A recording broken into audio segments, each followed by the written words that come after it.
الحمدللہ الحمدللہ نحمده ونستعینه ونستغفره ونؤمن به ونتوکل علیہ ونعوذ باللہ من شرور انفسنا ومن سیئات اعمالنا من يهده الله فلا مضل له ومن يضلله فلا هادي له ونشهد ان لا اله الا الله وحده لا شريك له ونشهد ان سيدنا محمدا عبده ورسوله ارسله بالهدى ودين الحق ليظهره على الدين كله وكفى بالله شهيدا خصوصا على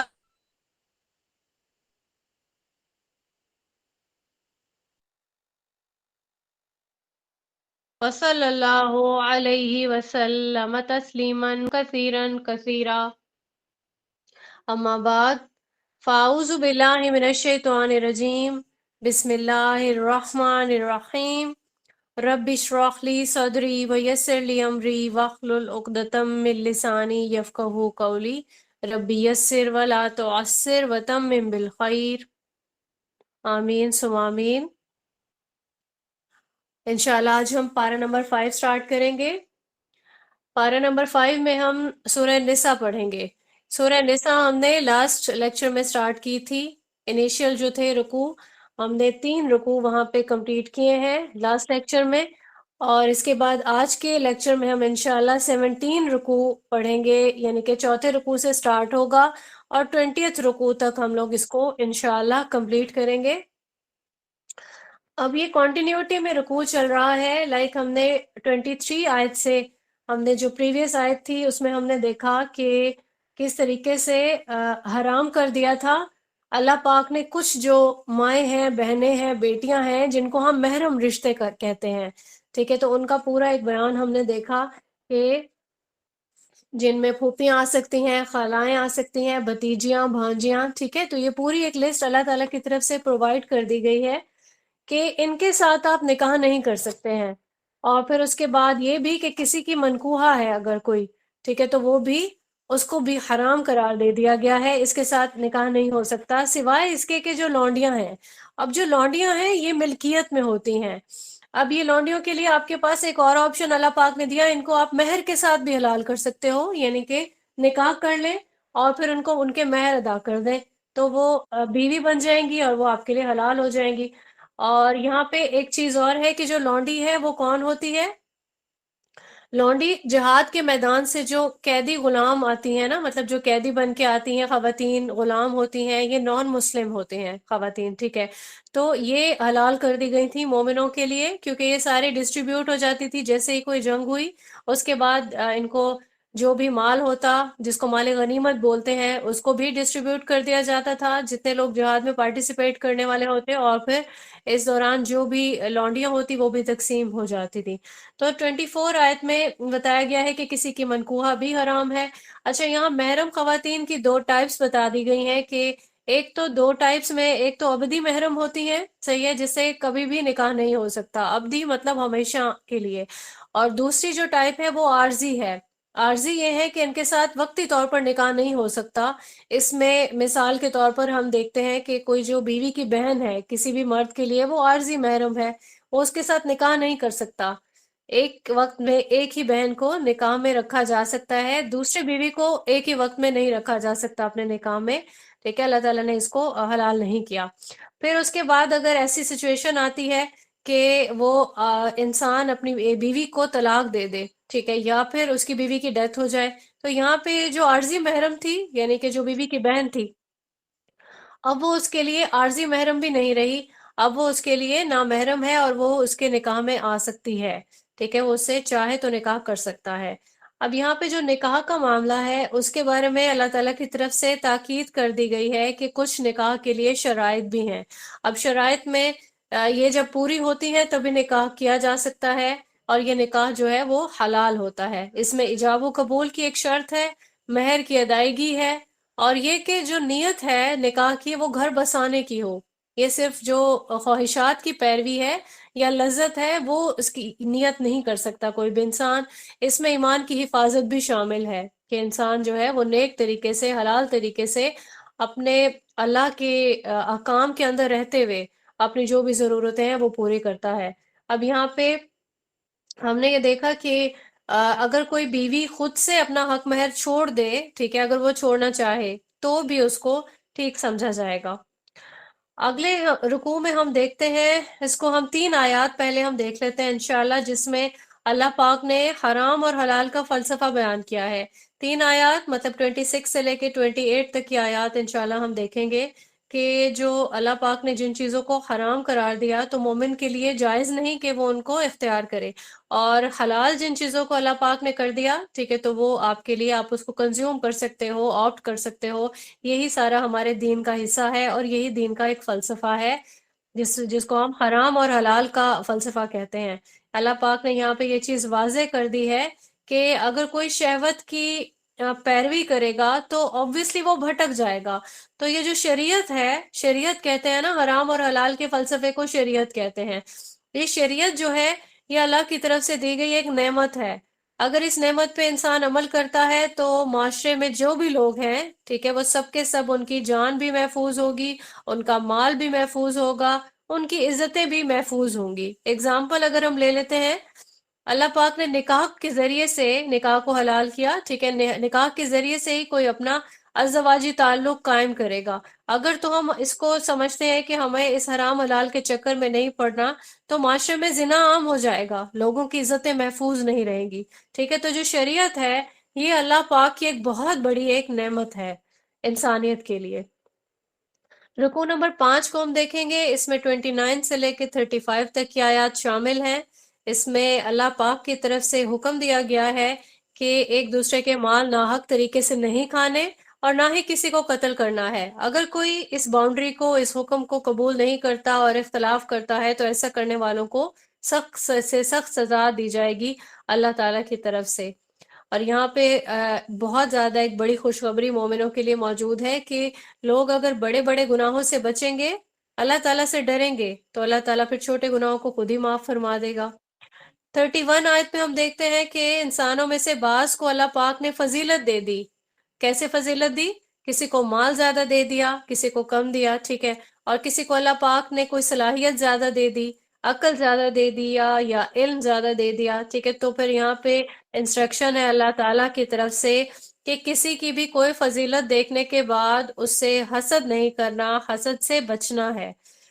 پھر اس کے بعد فرمایا گیا کہ نیکی کے کاموں میں بڑھو آگے، کیونکہ اس میں جو ہے ایک ہی لیول ہے، ایک ہی پیرامیٹر ہے، چاہے مرد ہے چاہے عورت ہے۔ جزا کے معاملے میں اللہ پاک نے اس کی کوئی ایسی بائفرکیشن نہیں رکھی کہ اگر مرد کرے گا تو زیادہ ثواب پائے گا، اگر عورت کرے گی تو کم۔ تو جو نیکی کے کاموں میں ہے اس میں آگے بڑھنا ہے، مرد اور عورت سب کے لیے جو اجر ہے وہ یکساں ہے۔ 33 آیت میں اللہ پاک نے یہاں پہ وراثت کا جو قانون ہے، ایک قانون اس میں سے یہ بھی ہے کہ دنیا میں تو انسان کسی کو کچھ بھی دینا چاہے وہ دے سکتا ہے، لیکن جب وراثت کی تقسیم ہو رہی ہوگی، وراثت کب تقسیم ہوتی ہے؟ انسان کی جب ڈیتھ ہوتی ہے۔ تو جب ڈیتھ ہوتی ہے تو اللہ تعالیٰ نے پورا ایک سسٹم اتار دیا جس کو ہم وراثت کا نظام کہتے ہیں، اس کے تھرو جو بھی لواحقین ہیں ان کو ان کا حصہ مل جائے گا، ٹھیک ہے۔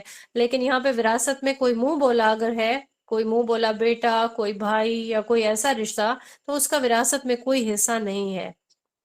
34 آیت میں اللہ پاک نے فرمایا کہ مرد جو ہے وہ حاکم ہے۔ اللہ پاک نے مردوں کو حاکم کیوں بنایا؟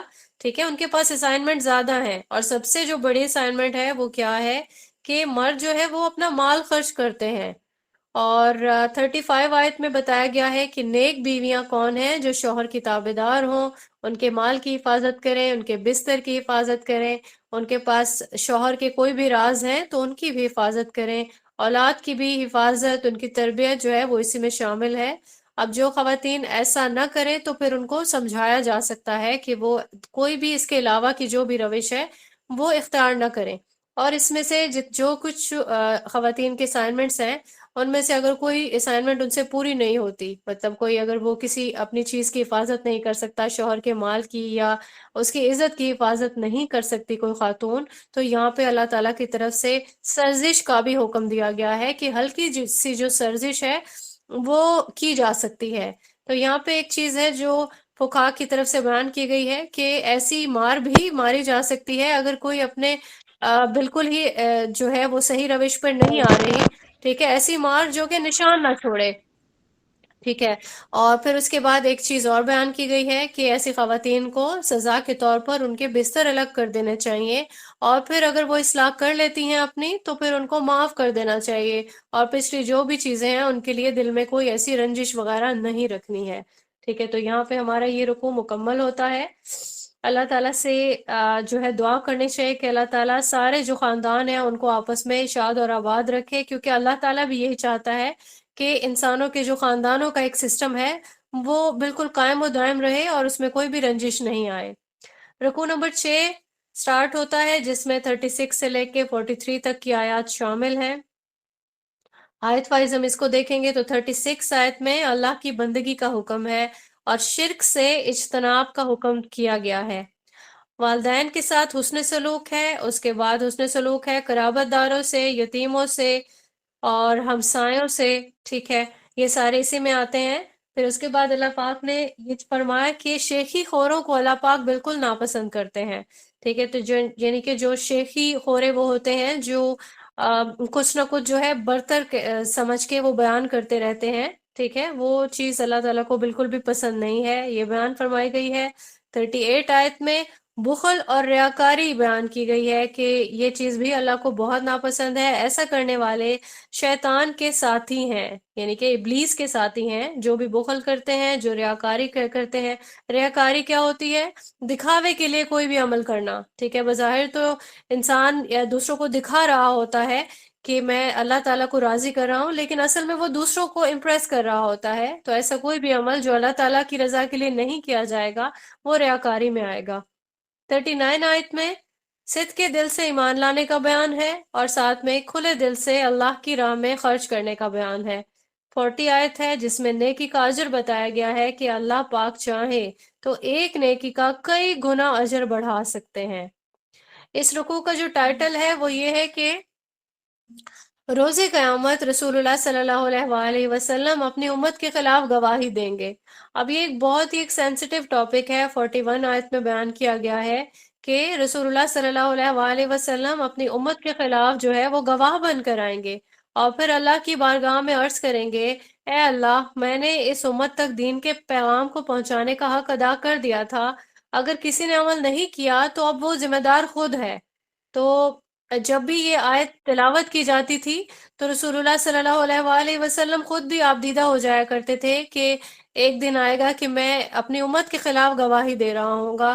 تو اللہ تعالیٰ سے یہاں پہ دعا کرنی چاہیے ہم سبھی لوگوں کو کہ اللہ تعالیٰ ہمیں قیامت کی رسوائی سے محفوظ رکھیں، آمین ثم آمین۔ شراب کی حرمت بیان کی گئی ہے 43 آیت میں، اور یہاں فرمان یہ ہے کہ نشے کی حالت میں شراب کے قریب مت جاؤ۔ اور اس کے بعد یہ کہ کوئی اگر حالت جنابت میں ہے، ٹھیک ہے، تو پھر وہ تیمم کے یہاں پہ احکام بیان کیے گئے ہیں کہ پاک مٹی سے پاکی حاصل کر سکتا ہے۔ یہ اس سچویشن میں ہے جب انسان کو پانی میسر نہیں ہوتا تو پاک مٹی سے تیمم کیا جا سکتا ہے۔ اس کے بعد یہ کیونکہ یہ جو نشے کی جو ایک حالت ہے اس کا مزید بیان یہ ہے کہ جب انسان نماز پڑھ رہا ہوتا ہے، ٹھیک ہے، تو اللہ کے کلام کو وہ ریوائز کر رہا ہوتا ہے، اللہ سے بات بھی کر رہا ہوتا ہے، تو انسان اگر وہ معلوم ہی نہیں ہے نشے کی حالت میں کہ وہ پڑھ کیا رہا ہے تو پھر وہ مطلب وہ اس کی نماز کا کوئی فائدہ نہیں ہے۔ اب یہ جو شراب کی حرمت ہے اس کے حوالے سے یہ حکم دوسرا ہے۔ پہلے ہم نے سورہ بقرہ میں دیکھا، کیونکہ پہلے جو ہے وہ شراب حلال تھی، اس کے بعد سورہ بقرہ میں پہلا حکم نازل کیا اللہ پاک نے شراب کے حوالے سے کہ شراب جو ہے وہ حرام ہے۔ اس کے بعد یہاں پہ دیکھے کہ نماز پڑھتے وقت شراب کے قریب، یعنی کہ نماز کے قریب نہیں جانا شراب کی حالت میں، یہ دوسرا حکم ہے۔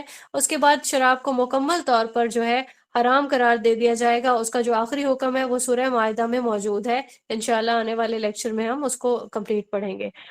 اس کے بعد ہمارے پاس رکوع نمبر 7 سٹارٹ ہوتا ہے، اس میں 44 سے لے کے 47 تک کی آیات ہیں۔ 44 آیت میں یہ فرمان ہے اللہ تعالیٰ کی طرف سے کہ یہ جو کتاب ہے یہود و نصارہ کو بھی دی گئی تھی، ٹھیک ہے، اب شریعت ان کے پاس تھی، ہم جانتے ہیں کہ پہلے جو ہے وہ تورات تھی، اس کے بعد انجیل آئی، تو یہود اور نصارہ دونوں کے پاس ہی شریعت جو ہے وہ موجود تھی، اور یہ اس کے بارے میں علم بھی رکھتے تھے، لیکن ان کو دنیا کی مشغولیت بہت زیادہ عزیز تھی، بہت پسند کرتے تھے کہ وہ دنیاوی کام کریں، اور پھر 46 آیت میں فرمایا جا رہا ہے کہ کلام کو یہ لوگ بدل دیتے تھے. کیسے بدلتے تھے؟ زبانوں کو موڑ کے اور پھر کچھ کا کچھ بول دیتے تھے. تو یہ دین میں یہ تانا بازی کرنے کے لیے یہ سارے کام کرتے تھے. اور یہ بدلنے کا جو ایک کام ہے، یہ ان کی خباثت کو ظاہر کرتا ہے جو ان کے باطن میں موجود ہے. پھر شرک کی جو کچھ اور کنڈیشنز ہیں وہ یہ کہ یہ حضرت عزیر کو اللہ کا بیٹا قرار دیتے تھے. ٹھیک ہے، یہ بھی ایک شرک کی ایک قسم ہے. اور اس کے بعد جو ہے اللہ تعالیٰ، یہ فرمان ہے اللہ تعالیٰ کا کہ اللہ پاک چاہیں تو کوئی بھی گناہ معاف کر سکتے ہیں، لیکن شرک ایسا گناہ ہے جو بالکل بھی معاف نہیں کیا جائے گا. اور پھر اللہ پاک نے جو بھی شرک کرنے والے لوگ ہیں ان پر لعنت فرمائی ہے. 54 آیت ہے جس میں فرمایا جا رہا ہے کہ رسول اللہ صلی اللہ علیہ وآلہ وسلم سے جو یہود و نصارہ ہیں یہ کیوں اتنا حسد کرتے تھے. اس کا بیان ہے کہ یہ لوگ اپنے رسول اللہ صلی اللہ علیہ وآلہ وسلم سے جو حسد تھا وہ اسی بنا پر تھا کہ یہ عرب میں کیوں آ گئے. ٹھیک ہے، یہ ہمارے پاس کیونکہ ایک پورا بنی اسرائیل کی جو ہے ان کا انبیاء کا ایک جو چین ہے وہ ان کے پاس موجود تھی، شریعت تھی ان کے پاس. جب رسول اللہ صلی اللہ علیہ وآلہ وسلم کی بعثت ہوئی تو اللہ پاک نے عرب کے علاقے کو منتخب کیا یہاں پہ بعثت کے لیے رسول اللہ صلی اللہ علیہ وآلہ وسلم کی. تو یہ بہت زیادہ حسد کا شکار تھے، اور یہی وجہ ہے کہ وہ یہ سارے کام کرتے تھے جو مخالفت وغیرہ کی جو بھی ان کے کام تھے.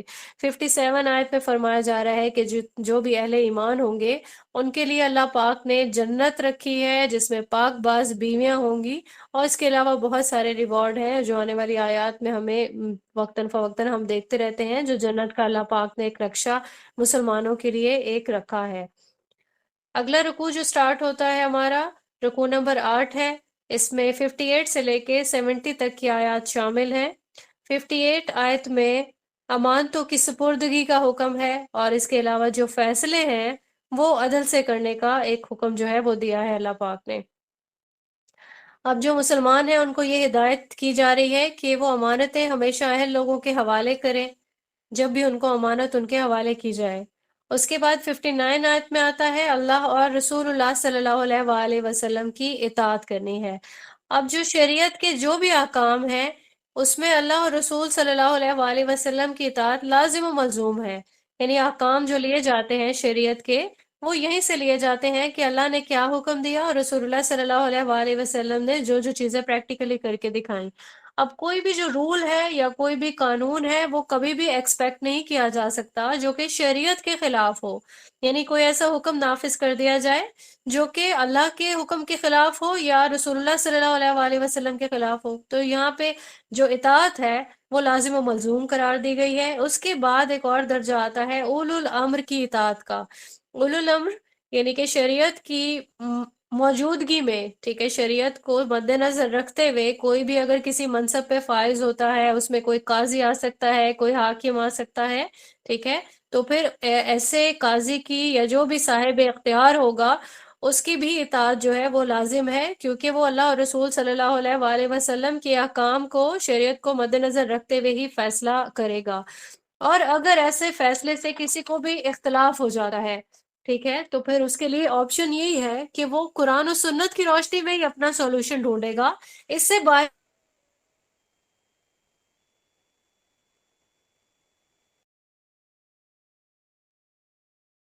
نمبر 9 میں 60 سے لے کے 70 تک کی آیات شامل ہیں. یہاں پہ اطاعت رسول صلی اللہ علیہ وآلہ وسلم سے گریز کرنے والوں کو منافق کہا گیا ہے.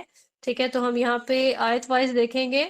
61 جو آیت ہے اس میں منافقوں کا یہ بیان ہے کہ جب بھی کبھی فیصلے کروانے کا موقع ہوتا تو ان کی یہی کوشش ہوتی کہ یہ طاغوت کے پاس جائیں. طاغوت سے کیا مراد ہے؟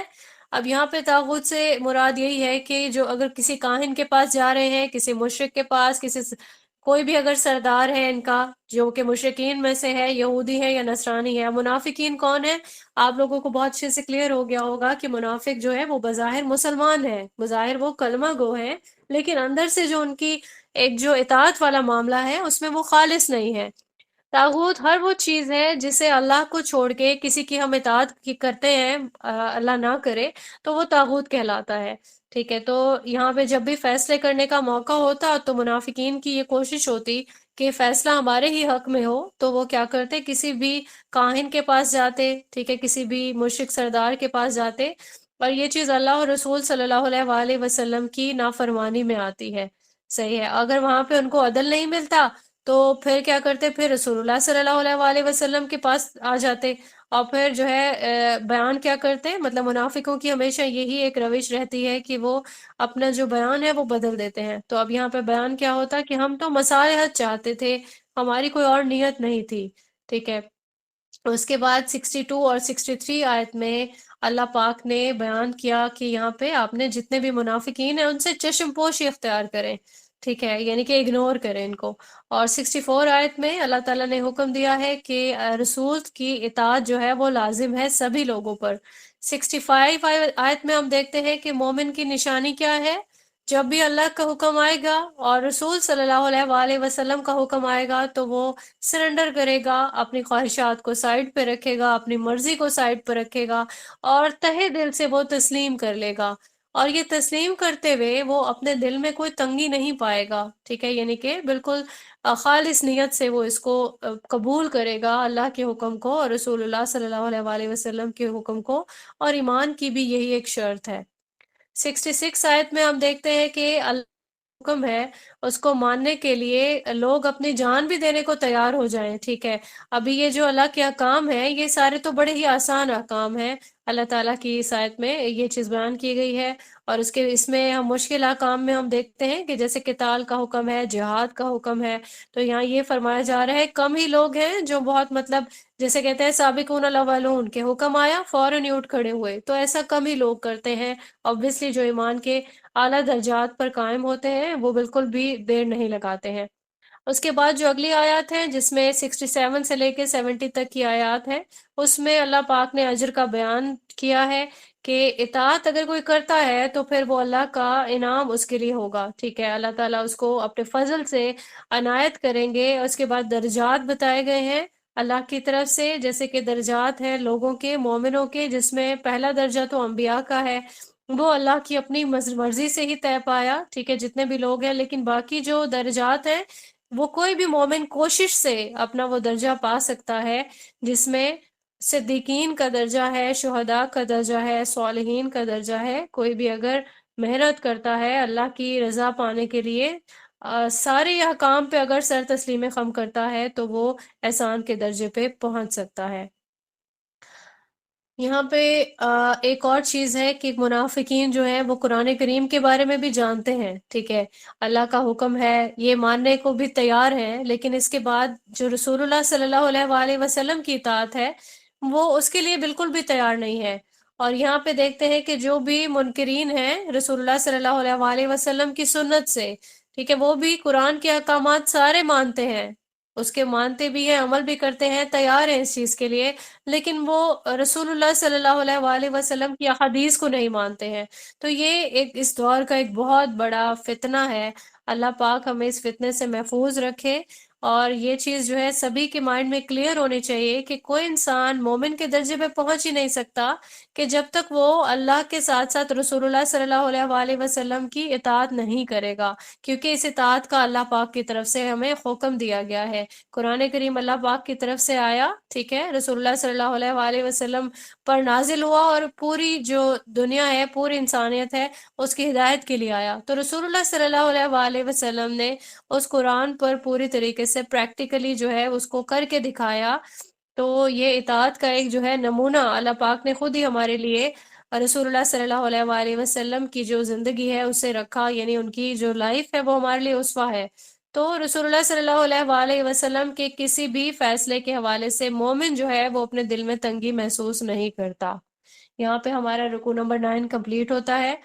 رکوع نمبر 10 میں ہم دیکھیں گے آیت نمبر 71 سے سٹارٹ ہوتا ہے اور 76 تک کی آیات اس میں شامل ہیں۔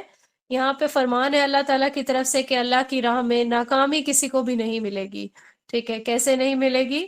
یہ دنیا جو ہے یہ سب چیز نہیں ہے، آخرت میں اللہ پاک نے بہت کچھ رکھا ہوا ہے۔ تو انسان دنیا میں تو اگر ناکام ہو بھی گیا تو آخرت میں جو ہے وہ اصل کامیابی جو ہے وہ مومن کو ضرور ملتی ہے، اور یہ اللہ کی طرف سے ایک بہترین اجر ہے۔ آیت وائز دیکھتے ہیں ہم اس کو 71 آیت میں جہاد کا حکم دیا گیا ہے کہ جہاد کرنے والے جو لوگ ہیں ان کے بارے میں کہ وہ اللہ کی راہ میں جنگ کرتے ہیں. اب وہ جنگ کیسے ہوتی ہے؟ وہ اپنی جان بھی بانٹ دینے کو تیار ہوتے ہیں، اپنے مال کی بھی قربانی دے دیتے ہیں، وہ گھبراتے نہیں ہیں. جبکہ منافقین کون ہوتے ہیں؟ جو بزدل ہوتے ہیں، آزمائش سے ڈرتے ہیں. 72 آیت میں فرمایا گیا اللہ تعالیٰ کی طرف سے کہ ہجرت کا جیسے حکم آیا، ٹھیک ہے، تو کچھ لوگ دیر کرتے ہیں، بہانے بناتے ہیں. یہ آزمائش سے ڈرنے والے لوگ ہیں. اب یہاں پہ ایک اور سچویشن آتی ہے کہ جو آزمائش آ جاتی ہے تو پھر کیا کرتے ہیں؟ شکر کرنے لگتے ہیں کہ الحمدللہ ہم ساتھ نہیں چلے گئے، ورنہ آج ہم بھی نہ رہتے، یا ہم بھی آج جو ہے شہید ہو جاتے. تو وہ جو شہادت کا درجہ ہے اس کو یہ لوگ سمجھ نہیں پاتے ہیں. 74 آیت ہے جس میں فرمایا جا رہا ہے کہ جہاد کرنے والے جو ہیں وہ دنیا کی زندگی کے بدلے میں آخرت کی زندگی قبول کرتے ہیں. ٹھیک ہے، یعنی کہ اب جو شہید ہونے کا جو درجہ ہے، اگر انسان اللہ کی راہ میں نکل گیا جہاد کے لیے، قتال کے لیے، تو پھر وہ اگر شہید ہو گیا تو اس کے لیے خوشخبری ہے کہ جو جنت میں جائے گا. اور اگر وہ بچ جاتا ہے، غازی ہو جاتا ہے، تو اس کو بچنے کی بھی ایک یہ بھی خوشی ہے کہ اللہ نے مزید زندگی دی، میں مزید اچھے عمل کروں گا. اور اس کے علاوہ فتح کی بھی ایک خوشی ہے جو اللہ کی طرف سے ایک بہت بڑی نعمت ہے. ٹھیک ہے، تو یہاں پہ جو مومن ہے اسی لیے وہ نہیں گھبراتا اللہ کی راہ میں جنگ کرنے سے، کیونکہ دونوں صورتوں میں اس کو بہترین اجر اللہ تعالیٰ کی طرف سے دیا جائے گا. 75 آیت میں فرمایا جا رہا ہے کہ دین کو قائم رکھنے کے لیے قتال کرنا ہے، اور پھر جو کفر ہے اس کے خلاف جنگ کرنی ہے. اور یہ جنگ کس کے لیے کی جائے گی؟ جو مغلوب کر دیے گئے کچھ ایسے لوگ، کچھ عورتیں، بچے، بوڑھے، ٹھیک ہے، تو ان کی خاطر جنگ کرنی ہے. اور پھر جو لوگ کفر کے لیے جنگ کرتے ہیں، obviously وہ شیطان کے ساتھی ہیں، تو ان کے خلاف جنگ کرنے کا حکم کیا گیا ہے. 76 آیت میں جو کافر ہیں، یہ چیز فرمائی جا رہی ہے کہ جو کافر ہیں وہ طاغوت کے لیے جنگ کرتے ہیں، تو پھر اس کا یہی مطلب ہے کہ شیطان کے ساتھیوں سے جنگ کرو. 73 آیت میں فرمایا گیا ہے کہ جب منافقین کا یہ بیان ہے کہ اگر ان پہ جیسے کرم ہو جاتا ہے کسی کے ساتھ، جیسے جنگ کے لیے نکل گئے اور وہ پھر نہیں ساتھ جاتے، اگر اس پوری ایک ٹیم ہے، یعنی کہ اللہ تعالیٰ کا جس کو ہم حزب اللہ کہتے ہیں، ٹھیک ہے، اللہ کی جو ٹیم ہے، اس کو اگر مال غنیمت مل گیا، فتح حاصل ہو گئی، ٹھیک ہے، کامیابی ہو گئی، تو یہاں پہ یہ حسرت والا ان کا ایک معاملہ ہو جاتا ہے کہ جس طرح دل میں آتا ہے کہ کاش ہم بھی ساتھ جاتے تو آج مال غنیمت میں ہمارا بھی حصہ ہوتا، ٹھیک ہے، اور ہم بھی آج کامیاب لوگوں کے ساتھ کھڑے ہوتے. تو یہ ان کی حسرت بھی یہاں پہ اس آیت پہ بیان کی گئی ہے. یہاں پہ ہمارا یہ رکوع مکمل ہوتا ہے. رکوع نمبر 11 سٹارٹ کریں گے جس میں 77 سے لے کے 87 تک کی آیات ہیں. اس کا ٹائٹل ہے موت کی جگہ اور وقت جو ہے وہ طے شدہ ہے. یہاں پہ منافقین کی بزدلی کا تذکرہ کیا گیا ہے. 77 آیت سے سٹارٹ ہوتا ہے. 77 آیت میں ہم یہ دیکھتے ہیں کہ مکی جو دور تھا اس میں مسلمانوں کے لیے کیا حکم تھا کہ اپنے ہاتھ بندھے رکھو. ٹھیک ہے، 12 سال تک تقریباً اللہ تعالیٰ کی طرف سے جنگ کا، جہاد کا، قتال کا حکم نہیں آیا. آپ نے اپنے ہاتھ رو کے رکھنے ہیں. ظلم کو برداشت کیا، یہی وجہ ہے مسلمانوں نے وہاں پہ ظلم کو برداشت کیا. مخالفین کے خلاف کوئی کارروائی نہیں کی، کوئی جوابی اقدام نہیں کیا. ٹھیک ہے، اس کے بعد پھر مدنی دور آیا. یہاں پہ اللہ پاک نے جنگ کا حکم دے دیا، اور جب ان کو جنگ کا حکم دیا تو پھر منافقین جو تھے وہ لرزنے لگے، ایسے ڈرنے لگے موت سے کہ جیسے کوئی اللہ سے ڈرتا ہے. یعنی اللہ سے ڈرنے کا جو حق ہے، وہ انسان موت سے اگر ڈرنے لگے، ٹھیک ہے، کہ مجھے موت آ جائے گی، تو یہ چیز بیان کی گئی اللہ تعالیٰ کی طرف سے کہ موت سے نہیں ڈرو. اب موت ہے یہ تو طے شدہ وقت اور جگہ پر آ کر ہی رہے گی. اور یہ چیز کے مائنڈ میں رکھنی چاہیے کہ کوئی اگر ایڑیاں رگڑ رگڑ کے اپنے بستر پہ مرے، اس سے بہت بہتر ہے کہ وہ میدان جنگ میں اس کی ڈیتھ ہو جائے تاکہ وہ شہادت کا درجہ پائے. ٹھیک ہے، اور پھر یہ چیز ریئلائز کرائی گئی ہے کہ کوئی کتنے ہی محفوظ قلعے میں پناہ لے لے، اگر اس کو موت آ رہی ہے تو وہ موت برحق ہے، وہاں پہ بھی آ جائے گی.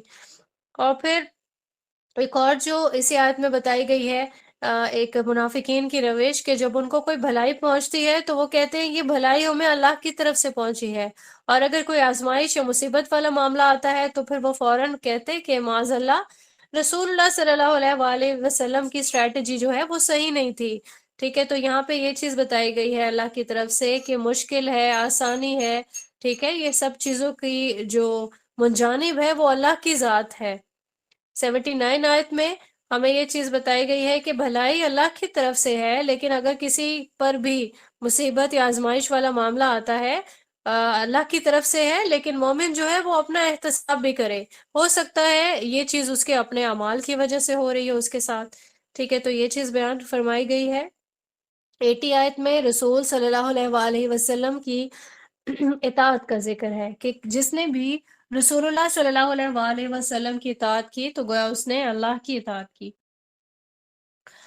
81 آیت میں منافقین کا ایک روش ان کی بیان کی گئی ہے کہ وہ جب سامنے ہوتے ہیں تو وہ اطاعت کا جو ہے وہ رویہ پیش کرتے ہیں کہ ہم اطاعت کر رہے ہیں، لیکن پیٹھ پیچھے ریشہ دمانیاں کرتے ہیں۔ اللہ پاک نے یہاں پہ بھی ان کو اگنور کرنے کا، ان سے چشم پوشی اختیار کرنے کا حکم کیا ہے۔ 82 آیت میں فرمایا جا رہا ہے کہ قرآن کریم پر تدبر کرنا ہے، ٹھیک ہے، جتنے بھی جو بھی احکام ہیں، آیات ہیں، ان پہ تدبر کرنا ہے، ان پہ غور و فکر کرنا ہے۔ اب یہ جو احکام ہیں اللہ تعالیٰ کے، ان کو ظاہری طور پر ہی صرف ماننا نہیں ہوتا بلکہ غور و فکر بھی کرنی ہوتی ہے اس پر۔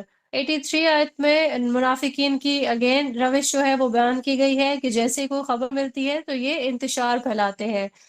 85 آیت ہے، اس میں اللہ تعالیٰ نے بھلائی کی جو سفارش ہے اس کو جائز قرار دیا ہے، یہ نیکی کا کام ہے، یعنی آپ کسی بھی بھلائی کے لیے کسی کی اگر سفارش کرنا چاہتے ہیں، ٹھیک ہے، تو وہ نیکی میں ہی شامل ہوتی ہے۔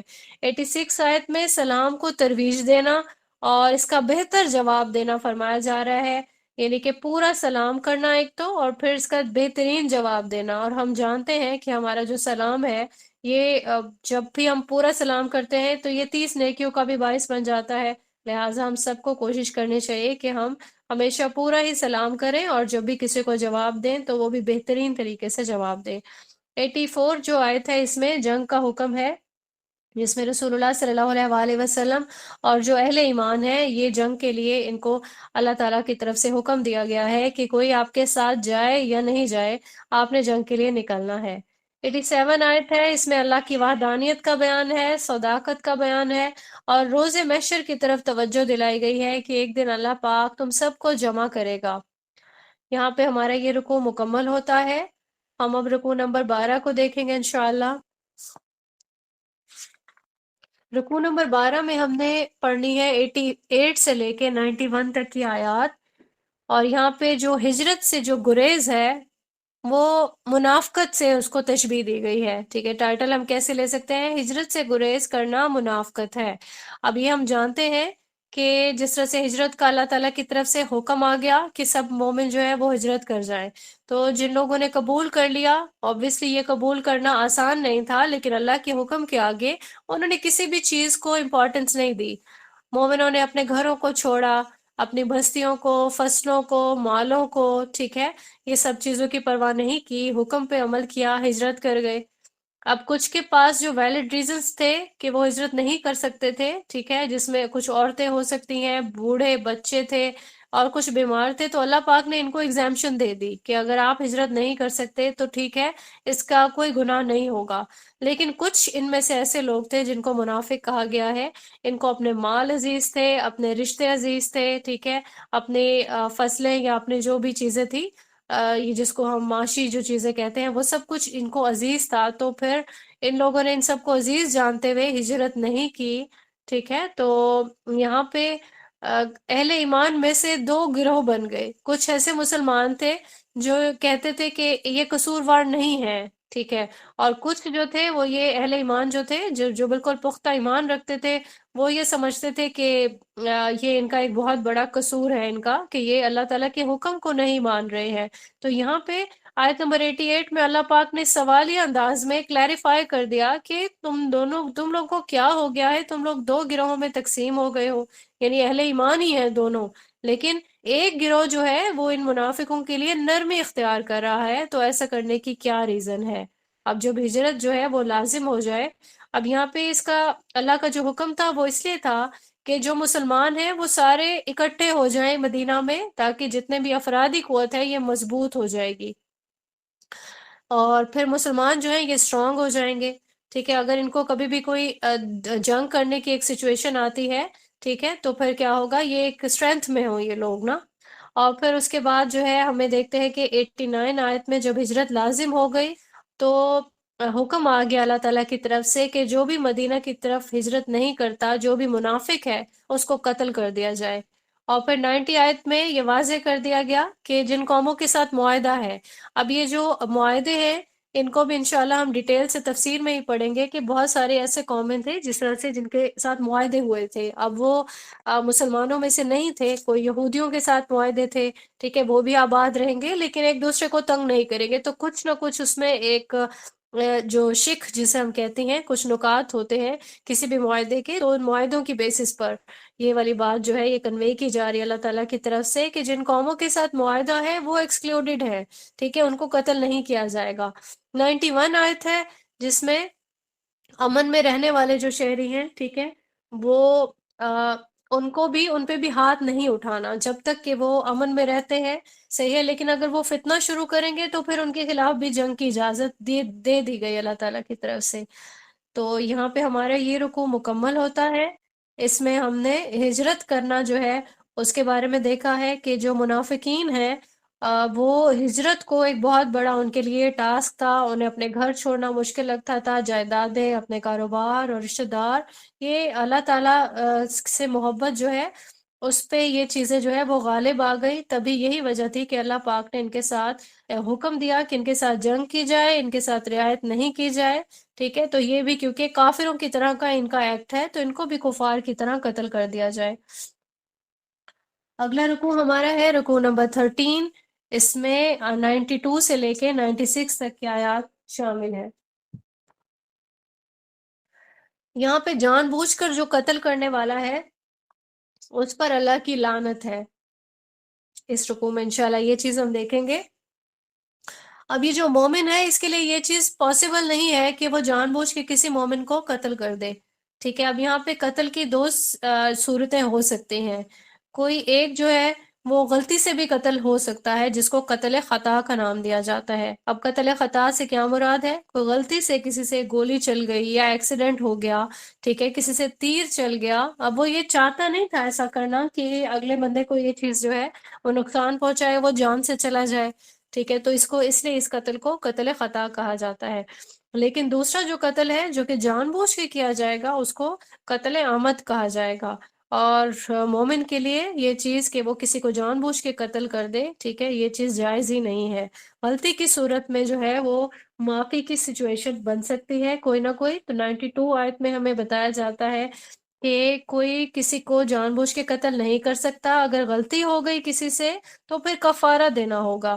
اب جو کفارہ ہے اس میں ایک تو کفارہ ہے اللہ تعالیٰ کے حق کو مد نظر رکھتے ہوئے کہ اللہ تعالیٰ سے توبہ طائب ہونا ہے، استغفار کرنی ہے. اور دوسری چیز ہے دیت. دیت کا مطلب ہے پینلٹی. ٹھیک ہے، پینلٹی کس کو دی جائے گی؟ جو قتل ہو گیا اس کے ورثاء کو.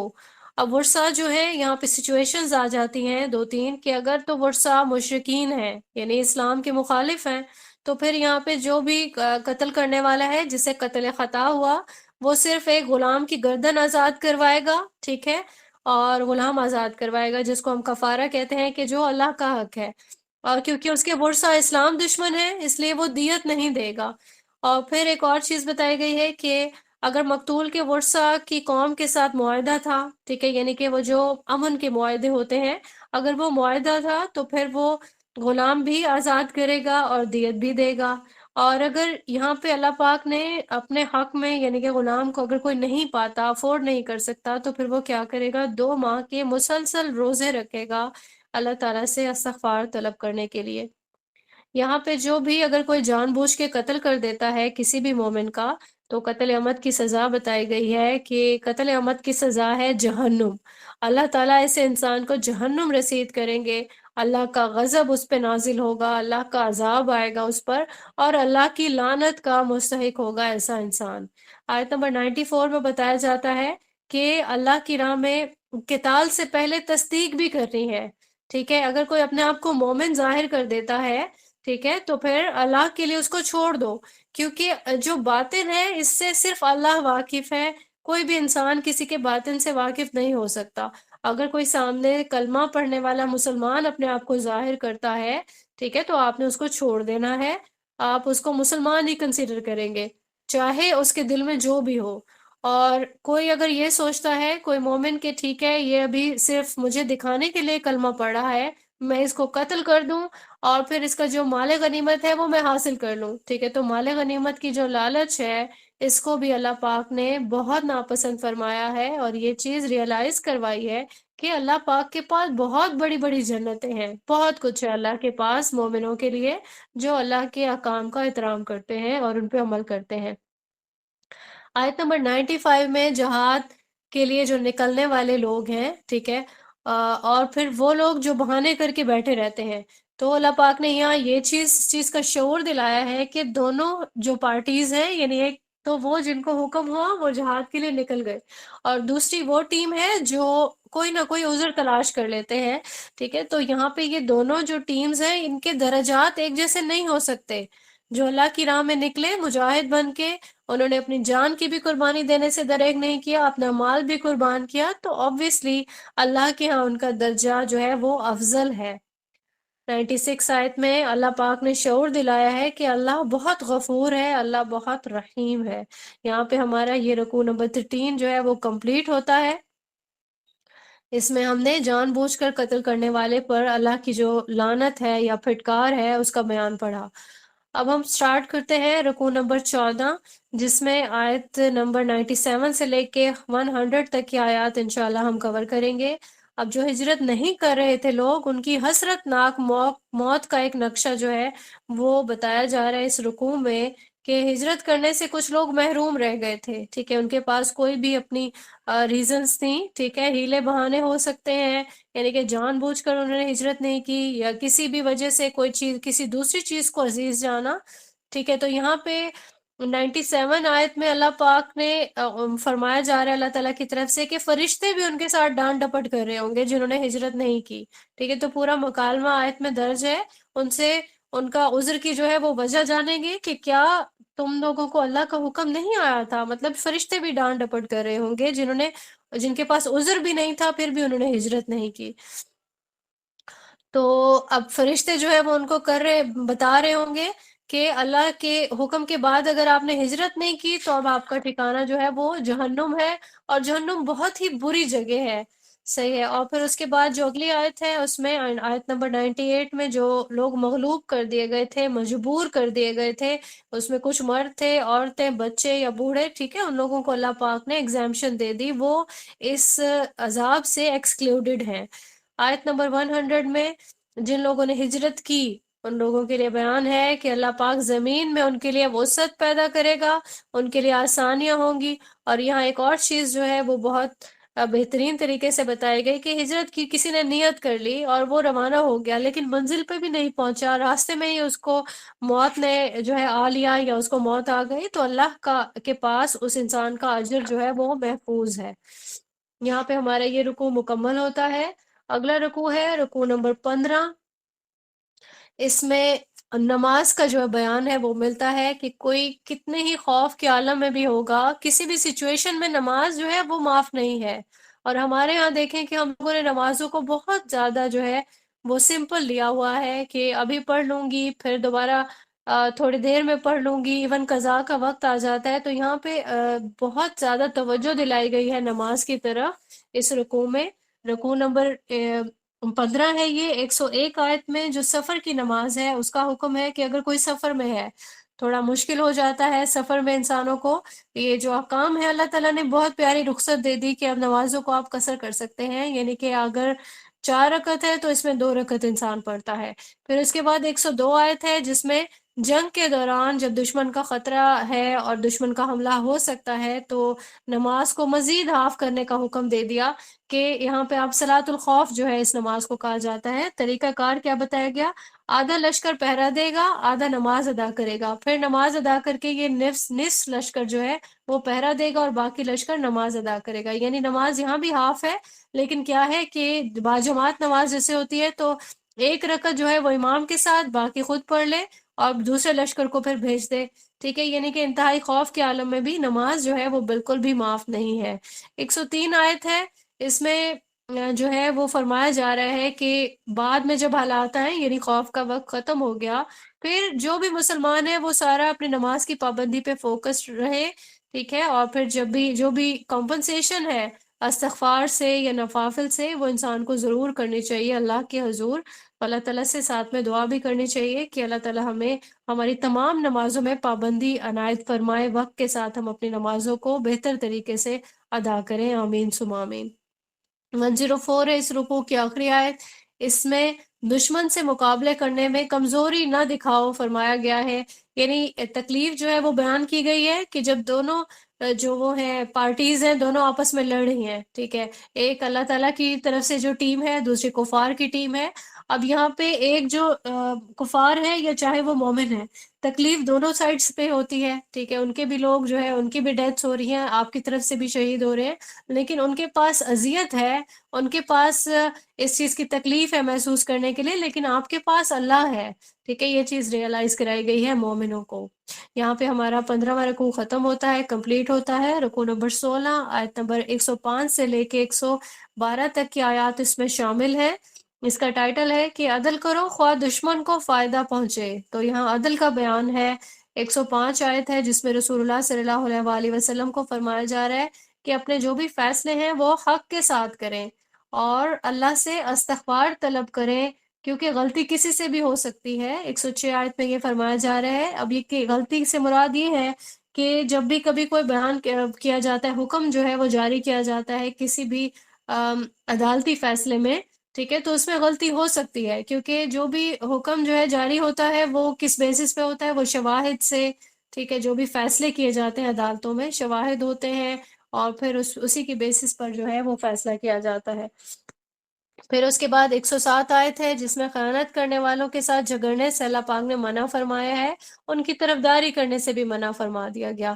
اور 108 آیت میں اللہ پاک نے شعور دلایا ہے کہ اللہ دیکھ رہا ہے، کوئی چھپ چھپ کے اگر کوئی پلاننگز کر رہا ہے، سازش کر رہا ہے، تو وہ اس چیز کو اپنے مائنڈ میں رکھے کہ اللہ پاک اس سے واقف ہے، اللہ پاک دیکھ رہا ہے۔ 109 آیت پہ قیامت کے دن جو ہے یہ چیز ریئلائز کرائی جا رہی ہے کہ منافقین ابھی تو قائل کر لیتے ہیں، ٹھیک ہے، ابھی تو وہ اپنے جھوٹی گواہوں سے، جھوٹ بولنے سے اور شہادتوں سے وہ قائل کر لیتے ہیں، اپنے حق میں فیصلے کروا لیتے ہیں، لیکن قیامت کے دن یہ کیا کریں گے؟ ٹھیک ہے، تو یہ اللہ تعالیٰ کی طرف سے ایک سوالیہ نشان ہے منافقین کے لیے۔ تو 110 میں آیت میں اللہ پاک نے اس چیز کو ریئلائز کرایا ہے کہ توبہ کر لینی چاہیے، اور توبہ کرنے والوں کے لیے اللہ پاک غفور الرحیم ہے۔ اس رکوع میں ہم نے یہ دیکھا کہ ہمیشہ جو ہے عدل قائم کرنے کی ہی مومنوں کو کوشش کرنی ہے، کیونکہ رسول اللہ صلی اللہ علیہ وآلہ وسلم کو بھی یہی حکم ہوا تھا، اور ان کے وسیلے سے تمام مسلمانوں کو بھی یہی تلقین کی گئی ہے کہ اپنے لوگوں میں سے جو ہے وہ زیادتی کرنے والوں کی حمایت نہیں کرنی ہے، عدل کرنا ہے، چاہے سے اس کا جو فائدہ ہے وہ دشمن کو ہی پہنچ جائے، ٹھیک ہے، تو عدل ہی کرنا ہے۔ 112 آیت میں بہتان کا گناہ بتایا گیا ہے۔ بہتان کیا ہوتا ہے؟ کسی پر جھوٹا الزام لگا دینا، ایون اس نے وہ کام کیا ہی نہیں لیکن اس پہ جھوٹ کا جو ہے الزام لگ گیا، تو اس کو بہتان کہا جاتا ہے، اور اس کا بہت زیادہ بڑا گناہ ہے، ٹھیک ہے، تو ایسا کام کرنے سے اللہ پاک نے منع فرما دیا۔ رکوع نمبر 17 ہم سٹارٹ کریں گے، آیت نمبر 113 سے لے کے 115 تک کی آیات اس میں شامل ہیں۔ اجماع امت کی اہمیت کی بارے میں بیان کیا گیا ہے اس میں، کہ جب بھی کبھی کسی فقہا جو ہوتے ہیں ان کی جو اکثریت ہے وہ اگر کسی رائے پہ متفق ہو جاتے ہیں تو اس کو اجماع کہا جاتا ہے۔ اب اجماع بھی صرف فقہا کی اپنی مرضی سے نہیں ہو جاتا، بلکہ یہ شریعت کو دیکھ کے، ٹھیک ہے، تو وہاں پہ جو جتنے بھی فیصلے موجود ہیں، جتنے بھی قرآنی آیات موجود ہیں، احادیث موجود ہیں، ان کی روشنی میں اکثریت جو ہے فقہا کی وہ کسی رائے پہ متفق ہو جاتی ہے، اور پھر اس کو اجماع کہا جاتا ہے۔ اب یہاں یہ چیز فرمائی جا رہی ہے کہ جو مومن ہے وہ اختلاف نہیں کرتے، ٹھیک ہے، اگر وہ اجماع سے اختلاف کر کے اپنی کوئی راہ نکال لیں گے تو وہ راہ جو ہے وہ کفر کو لیڈ کرے گی، اور ایسا کرنے والے جو ہیں وہ اللہ کے دشمن ہوں گے، اور پھر رسول اللہ صلی اللہ علیہ وآلہ وسلم کے دشمن ہوں گے، تو اللہ پاک ان کو آپ صلی اللہ علیہ وآلہ وسلم کی امت سے علیحدہ کر دیں گے، اور پھر ان کا ٹھکانہ جہنم ہوگا، اور یہ بہت بری جگہ ہے رہنے کے لیے. ٹھیک ہے، تو یہاں پہ ہم آیت وائز بھی دیکھ لیتے ہیں. 113 آیت میں اللہ کی رحمت کی وجہ سے رسول اللہ صلی اللہ علیہ وآلہ وسلم عدل والے فیصلے کر پاتے. ٹھیک ہے، ورنہ جو منافقین ہیں وہ کسی طریقے سے قائل کر سکتے تھے. اب یہاں پہ جو بیک گراؤنڈ میں ایک معاملہ ہے جس کی رسول اللہ صلی اللہ علیہ وآلہ وسلم چوری کا ایک معاملہ تھا، اور وہ فیصلہ جب دینے کا وقت آیا تو منافقین بہت حد تک رسول اللہ صلی اللہ علیہ وآلہ وسلم کی مخالفت کرنے والوں کے لیے جہنم ہے، یہ چیز بیان کی گئی ہے. رکوع نمبر 18 سٹارٹ کریں گے، جس میں شرک کرنے والوں کا بیان ہے. شرک کرنے والے در حقیقت شیطان کی پیروی کر رہے ہوتے ہیں. 116 سے لے کے 126 تک کی آیات اس میں شامل ہیں. اللہ پاک شرک کا جو ایک گناہ ہے اس کو کبھی بھی معاف نہیں فرمائیں گے. ٹھیک ہے، آیت نمبر 116 میں یہ چیز بیان کی گئی ہے. اس کے علاوہ اللہ پاک چاہیں تو کوئی بھی گناہ معاف کر سکتے ہیں. اور 117 آیت ہے جس میں غیر اللہ کو پکارنا، اس کا بیان ہے کہ جو لوگ دیوی دیوتاؤں کو پکار رہے ہوتے ہیں، ان کی پیروی کر رہے ہوتے ہیں، ٹھیک ہے، اپنی مدد کے لیے غیر اللہ کو پکارتے ہیں، تو ایسے کام کو شیطان کی پیروی کہا گیا ہے اللہ تعالیٰ کی طرف سے. اور 118 آیت ہے جس پہ شیطان پر اللہ تعالیٰ نے لعنت کی ہے. اب جو شیطان ہے 119 آیت میں اس کی اسائنمنٹس بیان کی گئی ہیں کہ اس کے پاس یہ اہداف ہے کہ میں امت کو بہکاؤں گا، ٹھیک ہے، روز قیامت تک بہکاتا رہوں گا، اور ایون میری پیروی میں یہ لوگ چوپایوں کے کان چیر دیں گے. ٹھیک ہے، تو اسی طریقے سے مشرکین کرتے بھی تھے ایسا، جانوروں کو وقف کر دیتے تھے، کسی کا کان چیر دیتے، ٹھیک ہے، کسی کو کوئی نشانی لگا دیتے اور پھر اس سے کوئی فائدہ نہیں لیتے تھے. تو یہ شیطان کی ہی پیروی کے ہی مترادف ہے، اور اللہ پاک نے اس چیز کو یہاں پہ واضح کر دیا. اس کے بعد تخلیق، جو اللہ کی تخلیق میں تبدیلی کا بیان ہے. تخلیق میں تبدیلی کیسے کرتے ہیں لوگ؟ اللہ پاک کی طرف سے یہ بہت بڑا مطلب خسارے کا سودا بتایا گیا ہے جو بھی لوگ ایسا کرتے ہیں. اس میں دیکھیں کہ آج بھی لوگ کر رہے ہیں، پلاسٹک سرجری شامل ہے، جینڈر چینج آپریشنز کر رہے ہیں، اس کے علاوہ بھی بہت کچھ. تو اس کو اللہ کی تخلیق میں تبدیلی کے مترادف کہا گیا ہے. ٹھیک ہے، تو یہ چیز اللہ کو بہت ہی ناپسند ہے. آیت نمبر 121 میں اللہ پاک نے فرمایا کہ ایسے لوگوں کے لیے جہنم ہے. آیت نمبر 122 میں نیک جو لوگ ہوں گے ان کے لیے جنت کی بشارت بیان کی گئی ہے، اور ان جنتوں میں نہریں ہوں گی، باغات ہوں گے. ٹھیک ہے، تو اللہ پاک نے اپنی نعمتیں یہاں بیان فرما دی. 123 آیت ہے جس میں اللہ پاک نے لوگوں کی جو تمنائیں ہیں، جھوٹی تمنائیں، وشفل تھنکنگز، یعنی کہ آرزویں کہ ہماری بخشش ہو جائے گی، اللہ پاک کے ہم بہت نیک لوگ ہیں یا ہم بہت لاڈلے ہیں. ٹھیک ہے، تو ایسا نہیں ہونے والا. اللہ پاک نے یہاں یہ چیز بتائی ہے کہ اعمال کا بدلہ آپ کو مل کے ہی رہے گا. ٹھیک ہے، تو جو بھی عمل ہے وہ اللہ کے لیے ہوگا. ٹھیک ہے، تو کوئی جو ہے یہ وشفل تھنکنگ، جھوٹی تمنائیں اپنے دل میں رکھنے سے کچھ بھی نہیں ہوگا. یہ چیز بیان فرمائی ہے اللہ پاک نے. 124 آیت میں نیک مرد ہو یا عورت ہو، اللہ پاک نے اس کو اس کا اجر دے دینا ہے انشاءاللہ. یہ چیز بیان فرمائی ہے.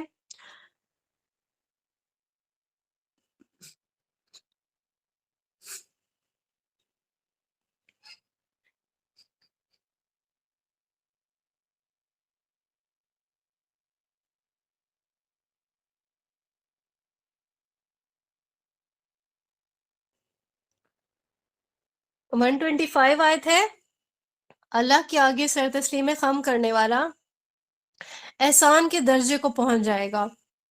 یہاں پہ ایک مثال جو ہے وہ حضرت ابراہیم علیہ السلام کی دی گئی ہے. خلیل اللہ ان کا لقب تھا. اب یہاں یہ جو خلیل اللہ مطلب اللہ کا دوست، تو بہت زیادہ اللہ پاک نے ان سے ٹیسٹ لیا. ہم جانتے ہیں کہ کیسے حضرت ابراہیم علیہ السلام نے جیسے ہی اللہ کا حکم آیا تو اپنی جو فیملی تھی، اپنے بیٹے کو، اپنی بیوی کو، انہوں نے حجاز میں جو بالکل بیابان سرزمین تھی وہاں آباد کیا. ٹھیک ہے، پھر اس کے بعد حضرت اسماعیل علیہ السلام کو قربان کرنے کا حکم آیا تو انہوں نے اس میں بھی بالکل دیر نہیں کی. یہی وجہ ہے کہ یہاں پہ ان کا تذکرہ اللہ پاک نے کیا. یہاں پہ ہمارا یہ رکوع مکمل ہوتا ہے. رکوع نمبر 19 دیکھیں گے انشاءاللہ. 127 سے لے کے 134 تک کی آیات اس میں شامل ہیں. آیت نمبر 127 میں یتیم لڑکیوں کے بارے میں کیئرفل رہنے کے بارے میں حکم دیا اللہ پاک نے کہ ایسی لڑکیوں سے جو یتیم ہو، اگر آپ ان کے ساتھ انصاف نہ کر سکو تو ان کے ساتھ نکاح نہ کرو، ٹھیک ہے؟ اس کے علاوہ دوسری عورتوں سے نکاح کرو، 2 کرنا چاہو، 3 یا 4 تک کی لمٹ جو ہے وہ دی گئی ہے، ان کے ساتھ نکاح کر لو، لیکن یتیم لڑکیاں جو ہیں ان کے حقوق کا بہت زیادہ ان کے لیے کانشیس رہنے کا حکم کیا گیا ہے۔ اس کے بعد 128 آیت ہے، جس میں خاص طور پر جو شوہر ہیں وہ بیویوں کے حقوق وہ ادا کرے، لیکن اگر کوئی فیمیل یہ محسوس کرتی ہے کہ اس کا شوہر اس کی طرف توجہ نہیں دے رہا تو پھر وہ صلح کی صورت کوئی نہ کوئی پیدا کرے، کچھ اپنے حقوق سے خود ہی دستبردار ہو جائے یا مہر میں سے کچھ معاف کر کے شوہر کی دلجوئی کرنے کی کوشش کرے، کیونکہ اللہ بھی یہی چاہتا ہے کہ گھر بسا رہے۔ 129 آیت میں فرمایا جا رہا ہے کہ اگر عدل نہ کر سکو تو پھر صرف ایک ہی شادی کافی ہے، ٹھیک ہے؟ پھر یہ 2 3 4 والی آپشن آپٹ کرنے کی ضرورت نہیں ہے، عدل جو ہے وہ بیسک کرائیٹیریا ہے۔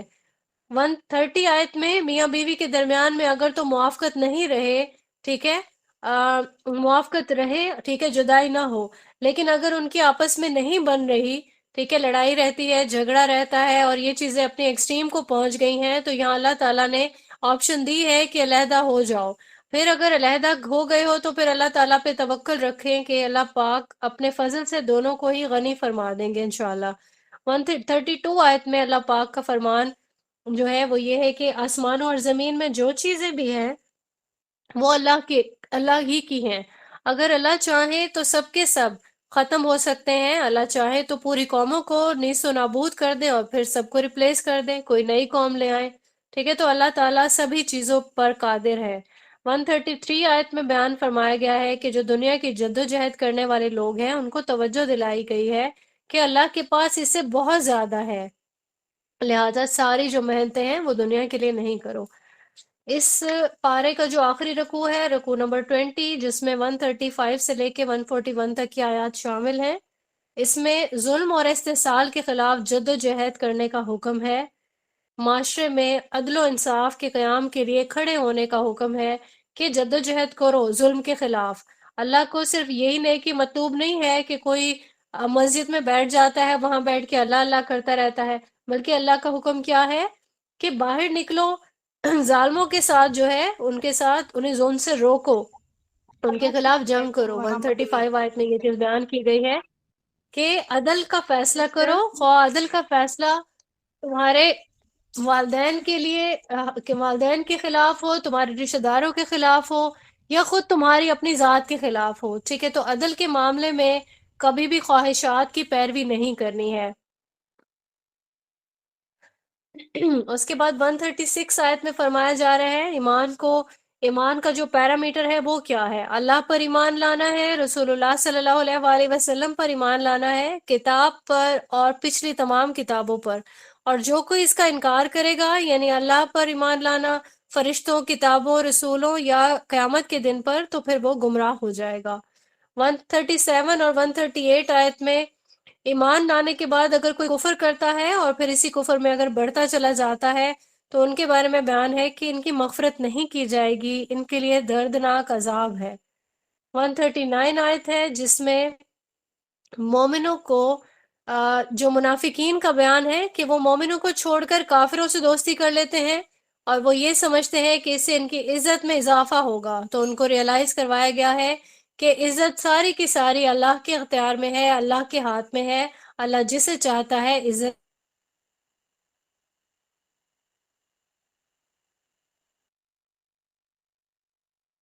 اللہ کے احکامات کا مذاق اڑایا جا رہا ہو، دین کا مذاق بنایا جا رہا ہو، تو اس محفل سے اٹھ جائیں، اپنی غیرت کا ثبوت دیں اور ایسی محفلوں کا بائیکاٹ کر دیا جائے، ٹھیک ہے؟ اگر ایسا نہیں ہو کہ آپ بھی غصاخیاں سنتے رہیں، ٹھیک ہے، تو پھر آپ بھی مذاق اڑانے والوں میں سے ہو جاؤ گے۔ 141 میں منافقوں کی روش بتائی گئی ہے کہ وہ کیا چاہتے ہیں کہ مسلمانوں کے ساتھ بھی بنا کے رکھیں اور کافروں کے ساتھ بھی۔ اب کیا ہوگا، ان سے بھی تعلق رکھ کے فائدہ حاصل کریں گے اور مسلمانوں سے بھی۔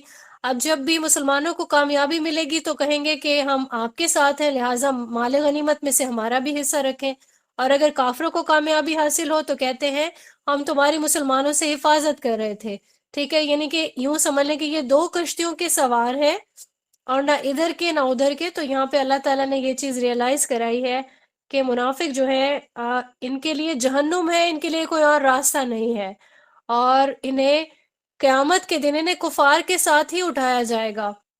اللہ تعالیٰ سے ہمیشہ دعا کرنی چاہیے کہ اللہ تعالیٰ ہمیں نفاق کے مرض سے محفوظ رکھیں. آمین ثم آمین. اس کے بعد 142 آیت میں منافقین کا ان کے جو ظاہری اعمال ہیں ان کا بیان ہے کہ کیسے وہ نمازوں میں کھڑے بھی ہوتے ہیں تو بہت بے دلی سے نماز پڑھ رہے ہوتے ہیں، اور وہ چیز فیل بھی ہو رہی ہوتی ہے، یعنی دکھاوے کی ایک نماز ہوتی ہے ان کی.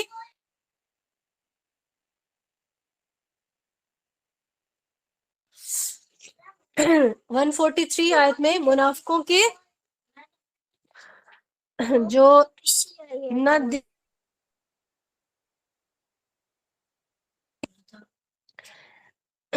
تو نہ یہ دین کے ہوتے ہیں نہ ہی یہ دنیا کے ہوتے ہیں، کیونکہ جو بھی دو کشتیوں کا مسافر ہوگا، ٹھیک ہے، وہ پھر کہیں کا نہیں رہے گا. یہی وجہ ہے کہ اللہ تعالیٰ نے فرمایا کہ قیامت کے دن یہ کفار کے ساتھ ہی اٹھائے جائیں گے.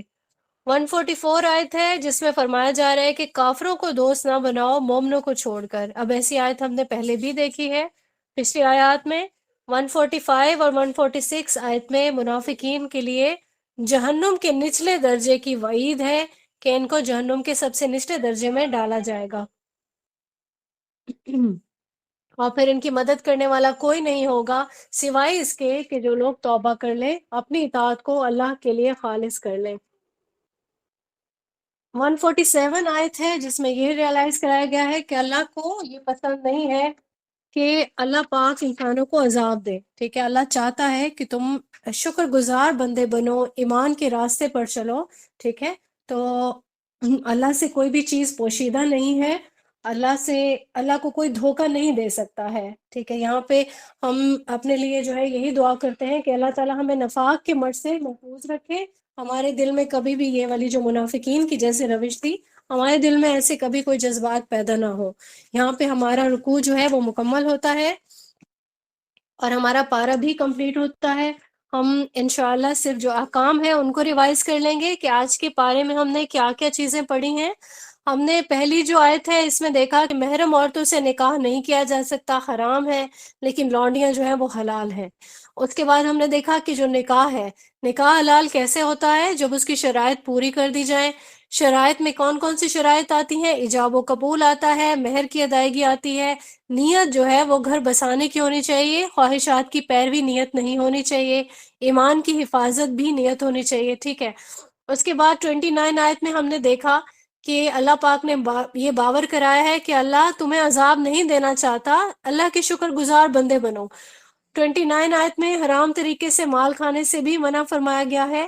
34 آیت میں فرمایا گیا ہے کہ مرد حاکم ہے، ریزن بھی بتائی گئی، مرد اپنا مال خرچ کرتے ہیں، مرد کے پاس اسائنمنٹس بھی ہوتی ہیں. اس کے علاوہ ایک بخاری کی حدیث ہے، اس کو بھی آپ دیکھیے کہ 4425 ہے، عورت جو ہے وہ سربراہ نہیں بن سکتی ہے، کیونکہ رسول اللہ صلی اللہ علیہ وآلہ وسلم نے فرمایا وہ قوم کبھی فلاح نہیں پا سکتی جس نے اپنا حکمران کسی عورت کو بنایا ہو. 32 آیت ہے جس میں اللہ تعالیٰ کی تقسیم پر فرمایا جا رہا ہے کہ اعتراض نہیں کرنا ہے. اللہ نے کبھی کسی کو عقل، کسی کو مال، کسی کو صلاحیتیں زیادہ دی ہیں تو اس پہ حسد بھی نہیں کرنا ہے. 36 آیت میں ہم نے دیکھا اللہ تکبر کرنے والوں کو پسند نہیں کرتا، اللہ شیخی خوروں کو پسند نہیں فرماتا. 38 آیت میں ریاکاری کے بارے میں فرمایا جا رہا ہے اللہ تعالیٰ کو ریاکاری پسند نہیں ہے، خرچ کرنے میں نیت جو ہے وہ اللہ کی رضا ہونی چاہیے. 48 آیت میں ہم نے دیکھا کہ شرک کا جو ایک گناہ ہے یہ کبھی معاف نہیں ہوگا، اسے قرآن کریم میں ظلم عظیم فرمایا گیا ہے.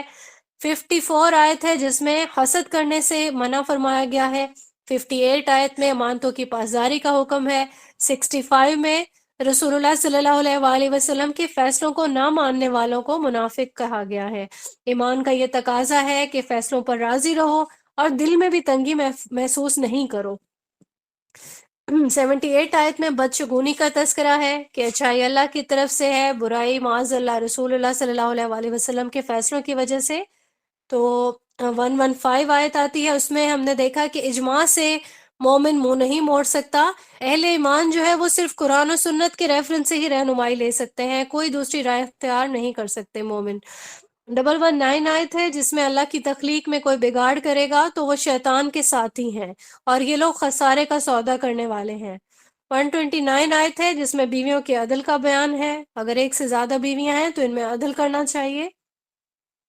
140 آیت ہے رب کی نافرمانی والی مجالس سے اٹھ جانا ہے، ٹھیک ہے، ان کا پارٹ کبھی نہیں بننا ہے۔ پھر اس کے بعد جو بھی انسان حلال کو حلال کہتا ہے، جو بھی اللہ نے حلال کر دیا اور اللہ نے جسے حرام کہا اس کو وہ حرام جانتا ہے، ایسے مومنوں کے پر اللہ تعالیٰ کے انعامات ہوں گے۔ وہ انعامات کون کون سے ہوں گے؟ یہ ہم نے 31 آیت میں دیکھا کہ ایسے لوگوں کے گناہ معاف ہو جائیں گے، دنیا اور آخرت میں ان کو عزت نصیب ہوگی۔ 40 آیت میں ہم نے دیکھا کہ نیکی کا اجر دگنا ملے گا، اب یہ 2 گنا سے زیادہ بھی ہو سکتا ہے۔ اب دیکھیں نیکی ایک ہے اور اس کا اجر جو ہے وہ کئی گنا۔ پھر اس کے بعد 57 اور 124 آیت میں جنت میں داخلے کی بشارت ہے۔ اللہ تعالیٰ سے ہمیں دعا کرنی ہے کہ اللہ پاک ہم سب کو جنت میں جگہ عنایت فرمائے، ہمارے گناہوں کو معاف فرمائے اور ہمیں صراط مستقیم پہ چلنے کی توفیق عطا فرمائے۔ وآخر الدعوانا ان الحمد للہ رب العالمین۔ سبحانک اللہم و بحمدک اشہد ان لا الہ الا انت نستغفرک و نتوب الیک۔ السلام علیکم ورحمۃ اللہ وبرکاتہ۔